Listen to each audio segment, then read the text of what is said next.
So I recently sent my drone into Amazon with the 2-year warranty I included.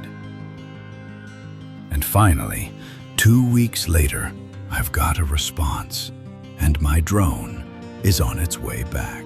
Moisture got trapped in the gimbal. Here is a video of how it all went down.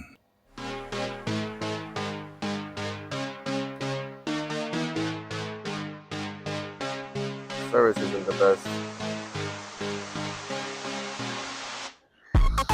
Whoa, whoa, guys, that was hard. Splash the fucking water, guys. Woo! Dope. What the fuck? All in all, I am very happy with Amazon and their warranty. I highly recommend them if you ever plan on getting your first drone.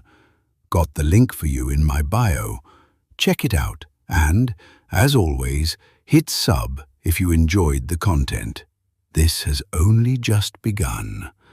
Better and better content on the way. Stay tuned.